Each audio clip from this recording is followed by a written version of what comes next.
Terrence T.A. Dixon, claims Cartagena, quote, had coercive labor exploitation, financial fraud, manipulation, violent intimidation, and psychological coercion, end quote. Hard to say which is more off the hook, a Diddy party or a Diddy after. I feel sad for her. God bless Remy Ma. I feel sad for her because she, we really loved her. She left the terror squad, and my God, have we been on fire ever since. Welcome back to StarHush, where the streets talk loud and the truth comes out louder. And today, the block is buzzing for real. So check this out. Cuban Link once threw shade at Fat Joe, calling him fruity way back, but folks kind of brushed it off like it was just petty rap beef.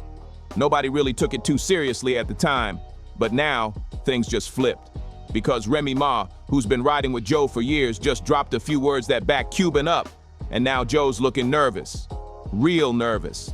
The old tension between Joe, Remy, and Cuban is creeping right back up like it never left. And it's not just gossip this time. There's a new lawsuit in the mix, and Joe's name is getting pulled into it in a way that nobody expected. It's got people side-eyeing everything he's been involved in. This all sparked again when a major lawsuit hit the news, one that caught everybody off guard. It was filed by Joe's former hype man, Terrence Dixon, also known as T.A. The claims in this suit are wild, and even though the case doesn't name Joe as the one responsible, his name still ended up getting caught in the storm. As soon as the lawsuit went public, the New York media ran with it. Headlines started popping up left and right, and social media ran the story up quick. People started pulling old clips, past interviews, and even old lyrics, trying to piece things together. The most shocking part? A local news report aired the story live during their midday broadcast, and it had everybody tuning in like it was the finale of a drama series. Here's what they reported that day at noon. New at noon, rapper Fat Joe is being accused of in a $20 million lawsuit. The rapper's real name is Joseph Cartagena. The man described as his hype man, Terrence T.A. Dixon, claims Cartagena, quote, had coercive labor exploitation, financial fraud, manipulation, violent intimidation, and psychological coercion, end quote. And if you thought Cuban calling Joe fruity was just old beef talk, wait until you hear what T.A. came forward with. It's deeper than anyone expected. So let's break it down. T.A., real name Terrence Dixon, isn't just some dude trying to get clout off a name drop. He was Fat Joe's hype man for 16 years. That's a long time to be side stage, hyping up crowds, helping run the show, and staying loyal. But now, he's flipping the whole story. According to T.A., those 16 years were filled with manipulation, secrecy, and straight-up control tactics. He says he was used, disrespected, and then cut off like he never mattered. And this lawsuit he just filed? It's not just about shady contracts or unpaid royalties. It digs into personal, behind-the-scenes stuff that paints a whole different picture of Joe. T.A. claims that over the years, he was pushed into uncomfortable situations. He says there were moments where he was pressured into doing things that had nothing to do with music, stuff that left him embarrassed and shaken. He also says he witnessed Joe mistreat others behind closed doors and put him in compromising situations that were caught on tape. Now, when it comes to who else was involved, the original version of the lawsuit made serious allegations involving young women. But to keep this discussion fair and safe, we're not going into detail on those specific claims. What we can say is this. T.A. says Joe crossed lines, got too comfortable with power, and started acting like the rules didn't apply to him. He even claims Joe financially supported and took care of multiple people in ways that raised eyebrows, especially considering how much younger they were. There were flights, expensive gifts, paid housing, and rumors about Joe thinking about walking away from his marriage over one of these women. T.A. says he saw it all up close, and now he's putting it all on the table, but it doesn't stop there. T.A. says Joe didn't just hurt people emotionally, he also hurt him financially. After all those years working together, T.A. claims Joe shortchanged him. He says he was left out of songwriting credits, cut off from back-end money, and denied royalty payments that were rightfully his. He also says Joe pressured him into certain situations after shows, stuff that felt more like personal setups than anything business-related. He claims it happened more than once, and always under the idea that it was just part of the lifestyle. But for T.A., it crossed the line. Now here's where it gets wild. T.A. says Joe even exposed himself through his own music. He pointed to lyrics in one of Joe's older songs, She's My Mama, claiming that some of those lines match up exactly with things mentioned in the lawsuit. Listeners have been revisiting the track, And the comment section's been blowing up ever since the court case went public. People are combing through every word, trying to decide if Joe was low-key telling on himself all along. TA claims things went way beyond just being a loyal hype man. He says he was pressured into doing over 4,000 personal favors just to stay inside Joe's trusted circle, which he now calls the enterprise. That's what he's labeling the whole system, like it was a setup where loyalty meant doing whatever was asked, no matter how uncomfortable it made him feel. According to the court papers, whenever TA tried to say no or draw the line, Joe allegedly threatened to leave him stranded overseas during tours. That kind of control is what made TA feel stuck, like there was no way out. And the claims are so intense, the court filing even opens with a warning, letting readers know what they're about to read might be disturbing. Now here's where it gets even more tangled. The lawyers representing both sides, they've got their own history of beef, and that's turning this into something way bigger than just artist versus hype man. Tyrone Blackburn, the lawyer now backing TA, might sound familiar to you. That's because he's the same attorney who filed high-profile lawsuits against Diddy earlier this year. He was also tied to the legal events that led to those federal raids in both Los Angeles and Miami. So this isn't just some small-town lawyer with no reach. Tyrone's name carries serious weight. What makes this even more dramatic is how Tyrone publicly called out Joe's lawyer, Joe Tacopina, on Instagram. He went straight at him, making it clear that this battle has layers, some legal, some personal. And from the outside looking in, it's starting to feel like this lawsuit is just one piece of a much larger play going on in the background. Tyrone backing TA has people thinking this isn't about chasing clout or quick cash. It looks more like a targeted legal strike aimed at a circle of powerful people in the industry who usually don't get touched. And when you look at who's involved and what's being alleged, it's clear this case is rattling some big names. On the flip side, Joe's legal team is not letting this ride. His lawyer, Joe Tacopina, has been calling the whole thing fake from the start. He says the lawsuit is nothing more than retaliation. TA clapping back after Joe hit him with legal papers first.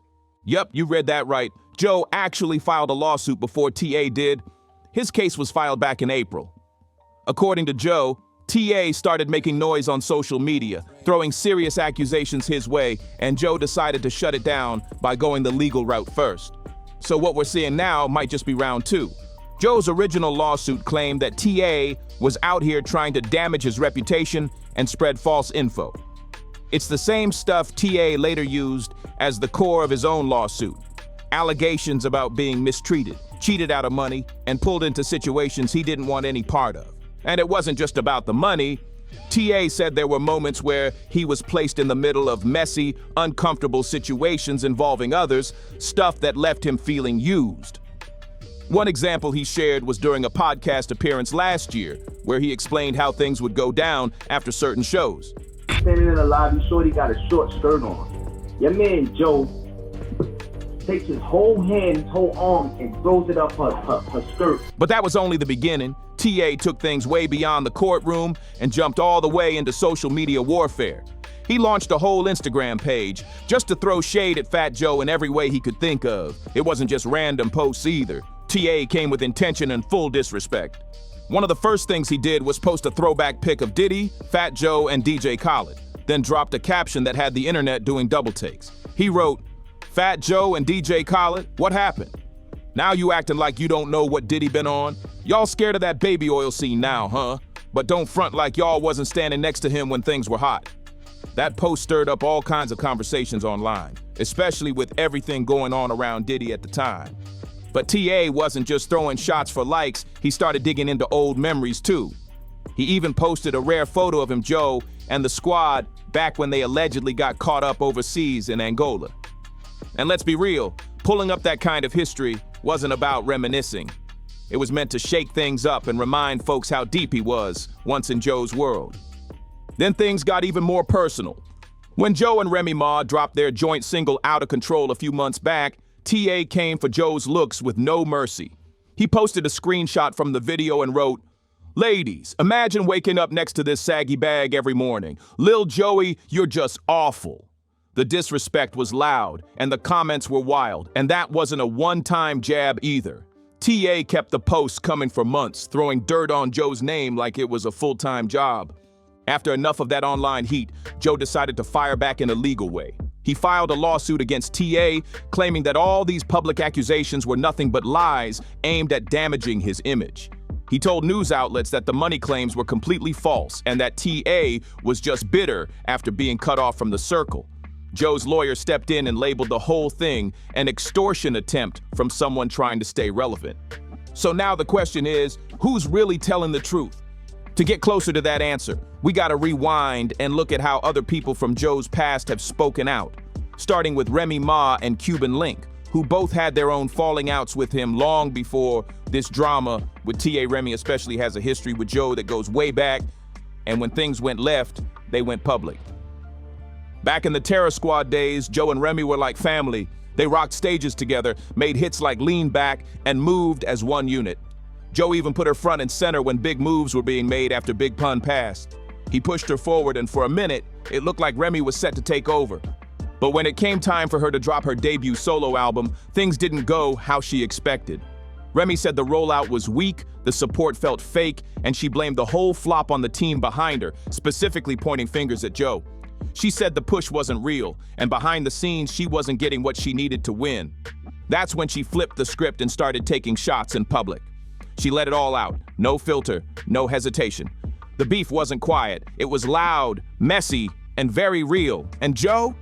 He didn't brush it off like industry beef, he felt it on a deeper level. In one interview, Joe said straight up, "I could never forgive Remy Martin. She really hurt my feelings." He made it clear this wasn't just about business. Remy had taken things to a personal level. Joe said she disrespected not just him, but his family, and that crossed a serious line. Later, in an old Smack TV interview, Joe looked back at the fallout and said he was glad she left. In his words, "Ever since she was gone, it was nothing but success for us." He made it sound like cutting ties with her was the best move he could have made. I feel sad for her. God bless Remy Ma. I feel sad for her because she, we really loved her. She left the Terror Squad, and my God, have we been on fire ever since. Not long after all that tension, things took a turn when Remy ended up doing time. And during that stretch behind bars, her and Joe had zero communication. No calls, no letters, nothing. The energy between them stayed heavy, and the silence just added more weight to the fallout. Years went by without a single word exchanged, and for a while, it seemed like the bond they had was gone for good. But then, everything flipped. Once Remy came home, something changed. The distance between them started closing fast. They sat down, had a real one-on-one, and put all the issues on the table. No cameras, no filters, just raw honesty. And after that talk, the tension broke. Just like that, they dropped all the way up, and the world saw them standing together again, like nothing had ever gone down. But what most people don't know is that the reconciliation didn't just happen on the spot. A few months before Remy was released, she actually made the first move. She called Joe from inside and told him she wanted to squash the beef. That phone call laid the foundation for everything that came after. In a joint interview they did later, Remy explained it all. And this is exactly what she told Joe. Like, listen, this can't go on. It was about a year or so and some change before I came home. And we talked. So what really changed between Remy and Joe? In that joint interview, Remy kept it real. She admitted that back in the day, she was moving wild. She said she was young, hot-headed, and didn't really know how to handle the business side of things. She let pride and frustration get the best of her. And Joe, he agreed they both grew and matured over time. They decided to let the grudge go, leave the past in the past, and move forward like grown folks. That's how they got back on track. But don't get it twisted. Just because Joe and Remy made peace doesn't mean it's all cool with everyone. When it comes to Cuban Link, the beef is still alive, raw, and far from squashed. The tension between Joe and Cuban never cooled off, and now it's bubbling up again with a whole new wave of energy. Let's rewind real quick. Cuban Link has been calling out Fat Joe for years. Back in 2021, he hit the internet with some paperwork claiming Joe was out here talking to law enforcement. According to Cuban, Joe was allegedly giving up info about crime activity in the Bronx and may have played a role in certain people getting taken off the streets. He even posted screenshots and shared documents trying to make it stick. But here's the twist. Nothing was ever officially confirmed. No court verified the claims, nobody proved the paperwork was legit. Fat Joe clapped back, laughed it off, and called it nonsense. So the whole thing kind of faded out. Then fast forward to late 2024. Cuban flipped the angle and came back with another heavy accusation. This time, he said Joe had a questionable history when it came to how he treated people from certain communities. Cuban claimed that people in the industry had been holding stories for years, and now he was ready to speak on it. He shared moments he says he personally witnessed, times when Joe allegedly made off-color comments or acted in a way that raised serious eyebrows. To be clear, there was nothing criminal in those claims, but the tension, it ran deep. This wasn't just about feelings, it was personal, built on years of betrayal, silence, and resentment. And at the core of it all, Cuban's never let go of how he says Joe blocked his career. Over and over, Cuban has told the story, how Joe allegedly used his influence to cut off opportunities, slow down his money, and keep him out the spotlight. According to him, Joe never gave him a fair shot and played gatekeeper at every turn. That's why, just 3 days ago, as soon as the lawsuit against Joe hit TMZ, Cuban wasted no time. He jumped online and threw more gas on the fire. He posted a reaction and said it straight up. Fat Joe is next. They're gonna diddy you. They're gonna diddy Joe, watch. And they got enough evidence to do it. They're gonna do the diddy on him. The FBI already diddied them. Cuban Link came back swinging, saying the feds have already been watching, and this isn't just some wild online rumor. According to him, there's paperwork, there's footage, and there's real documentation backing everything up. And the wildest part, Cuban says Fat Joe brought all of this heat on himself. He's telling folks that if even half of what's coming to light turns out to be true, Joe can't point fingers at anyone else. The mess? It's self-made. Cuban says the signs were there all along, and now the past is catching up. And he's not just blowing smoke. Cuban is actually standing behind parts of TA's story. He says he was there for a lot of what went down back in the day. They were in the same circles, traveling together, doing business together, and spending years inside the same music machine. So now, Cuban says he wants to hear TA's full side with no filters, because he believes some real truth is buried in there. But that's not all that's got Cuban fired up. What really pushed him was hearing that Joe filed a lawsuit against T.A. Cuban couldn't believe it. In his mind, that was the ultimate betrayal. He pointed out that T.A. wrote songs for Joe for free and showed nothing but loyalty for years. And now, Joe's returning the favor with legal threats and court dates. Cuban said flat out that the whole situation has taken a dark turn, and now it's giving off vibes similar to other high-profile cases that have exploded recently. According to him, it feels like history repeating itself and people are starting to connect the dots. And the moment he mentioned Diddy, it was no accident. Cuban knows people are paying attention, and that comparison wasn't made lightly. He said it's no surprise because Joe and Diddy used to party heavy. That's been known in the industry for years, and Joe himself has talked about how crazy those parties used to get. Back in 2005, during a commercial promo for MTV, Joe openly joked about how wild things would get at those events. He described them as full-blown movie scenes, loud music, big names, and over-the-top energy. So when Cuban said this whole situation was starting to look familiar, a lot of people knew exactly what he meant. Hard to say which is more off the hook, a Diddy party or a Diddy after party. Fat Joe once laughed on record about how Diddy was the king of deception when it came to wild party antics. And let's be honest, that's a bold statement, especially now. Back then, it probably sounded like a harmless joke, but today, with everything happening around the industry, that line hits different. Here's where things start getting interesting. Joe's always been in the mix when it comes to industry insiders, VIP lounges, all-access events, major label parties. He was there for it all. And there's plenty of photos floating around showing Joe smiling, cheesing from ear to ear, right in the middle of those same high-powered rooms. He used to go on and on about how fun the vibe was. Crazy nights, legendary energy, non-stop excitement. But now, with lawsuits and scandals blowing up around some of those same names, including Diddy, people are starting to look back. They're not just watching Diddy anymore. They're watching the folks who were standing next to him too. And Fat Joe was one of those people. Now, to be clear, we're not saying Joe did anything, but when you've been that close to the flame for that long, it's hard to act like you never felt the heat. When names start popping up in legal headlines, folks naturally start asking questions. Who was there? Who saw what? And who stayed quiet? And you already know someone who wasn't gonna stay quiet is 50 Cent. Soon as Fat Joe's name got caught up in these new headlines, 50 took notice. He's always quick to throw shade when Diddy's name comes up, and now with Joe in the mix, you already know 50 had something to say, or is at least waiting for the perfect moment to drop a post. But there's history here. Long before all the lawsuits and drama, 50 and Fat Joe were locked in a legendary rap feud. Back in the early 2000s, they couldn't stand each other. The whole thing kicked off because Joe was rocking with Murder Inc., and 50 had already declared all-out war on that camp. He was going at Ja Rule, Irv Gotti, everyone tied to that label, and since Joe was cool with them, he got caught in the crossfire. It didn't take long before it got ugly. Diss tracks flew left and right, interviews turned into verbal battlegrounds, fans picked sides, and things peaked during the 2005 VMAs when both of them were on stage throwing shade live on national TV. Joe made a slick comment, and 50 wasn't having it. You could feel the tension through the screen. For years it was on sight between them. Subliminals and music back and forth in public and no chance of peace in sight.